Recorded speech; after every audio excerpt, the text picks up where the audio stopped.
Ashley, it's Roger calling from the Hornbook. Congratulations on your 2020 Boston Yes, Globe Hornbook Award. Here's your yes, bowl. Whoosh.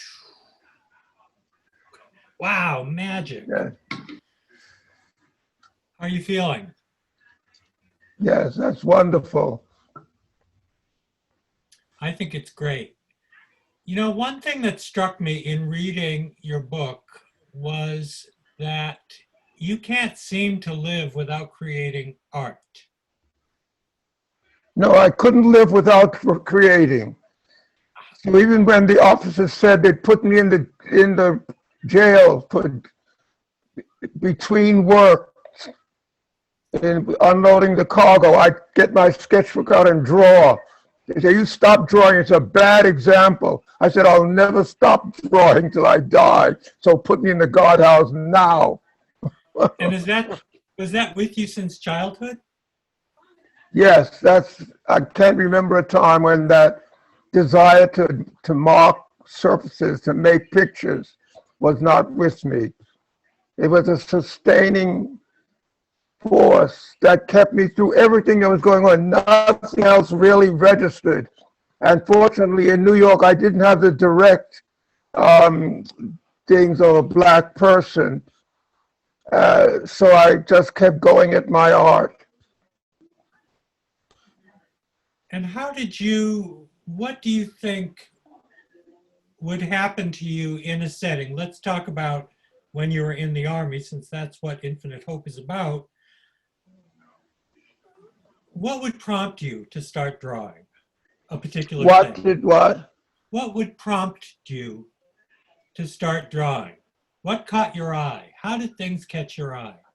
Well, drawing came to me like breath came to me as a baby. It was natural. I needed it to survive.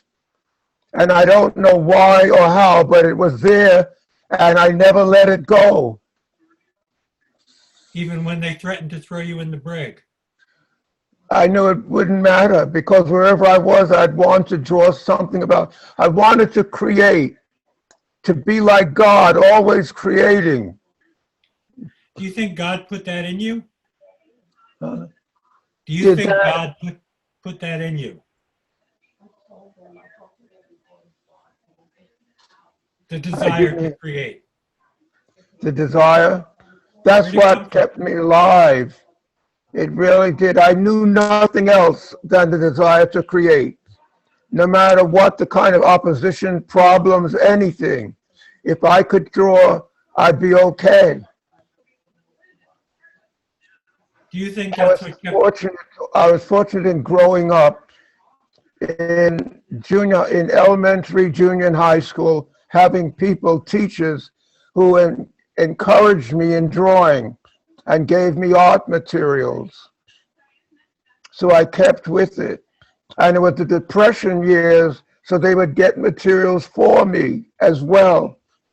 And all my teachers were white, but I was always encouraged. So what discrimination meant and it wasn't meaningful to me because I could persist in what I love to do. And what is life but doing what you love to do? It also sounded in your book like you said something about how you were talking about racism in Europe, and you said there could have been more, but I was too busy drawing to notice. Yeah, well, I really, I was just always so focused on what I love to do that everything else was sort of extraneous. It didn't take precedence as a center concern. I let others handle that, but I didn't face it as a thing that affected my drawing. Do you think drawing is what kept you alive so long? What has kept you going? Yes, that drawing kept me alive. But I'm sure it did, because that excitement of marking the page and seeing something that you're experiencing coming alive is so exciting that I couldn't let go of it. And that's what sustained and supported me through all the years. I love that sequence in your book where there's a sketch of some soldiers either playing dice or playing cards Yes, that you then turned into a painting?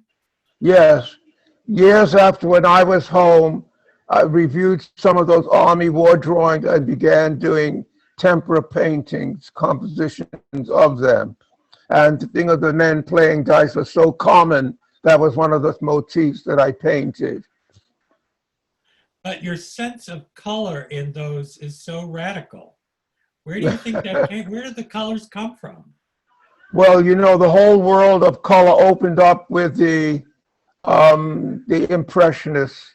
And so I was always tapping back to my school days, what was happening in the world of art and how it was affecting what I loved to do.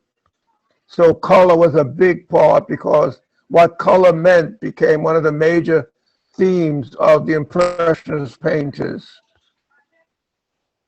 What do you think color means to you?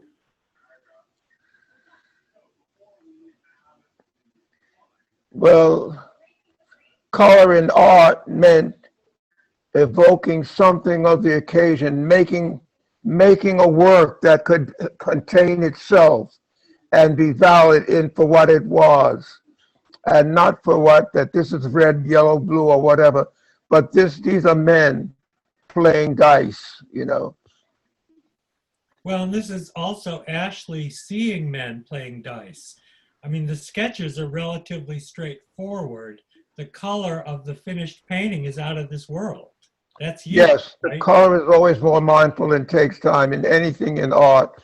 When you move it to that stage of a removed painting, there's another element that enters into it, another element of attention and concern. There's also more you. Yeah. Do you see You're yourself when always, you look at your paintings? I see you. you're always being called upon. You never realize what depths of a person you are until you have these calls, you know, to make something visible, to realize something that's just in the mind. Sometimes when I'm writing, I find that writing itself makes me think differently about what I'm writing about. Is that Oh, also true for your certainly. painting? Yes, Whoops, you disappeared.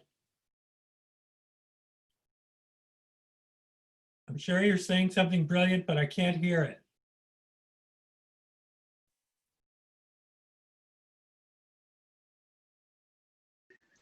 and it doesn't matter what the language. When I studied in Germany, I could then pick up on the poetry of Rainer Maria Rilke, whose translation into English so ecstatic me.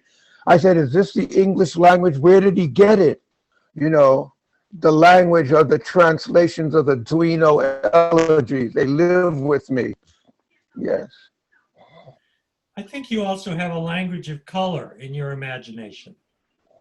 Yes. Well, in my painting outdoors from the garden, especially from the zinnias, the different colors of the zinnia flowers allowed me to explore the full range of color possibilities in my compositions. And is this something that you can keep up even today? Will you paint today? Well, if I go outdoors to paint now, the same challenge would be there for me. How can I transform this experience to something really meaningful on a canvas? That's an ongoing challenge and excitement. How do you know when it's done, a painting? It's not a matter of knowing when it comes, just being so excited in the process that you want to go on and on. So you put that aside and start again. I'll get it this time. So you again and again. And then people come by and they get very excited about, you can have it, you can have it. So it's giving away all of my work, you know. I may stop by. Yes, the AB sent that to stop me from doing that. I give away everything that I do. Well, we were very happy to give you this award, Ashley. Thank you so much for your work. Well, I'm deeply touched by it. I love that special attention, which opens my work to a wider audience.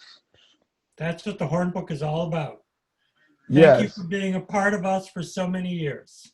Well, many thanks for the honor. Now you have two bowls. All right. Good. Thank you, Ashley. Thank you, We'll talk to you Roger. soon. Lots of love. Okay. Same to you. Bye. Bye-bye.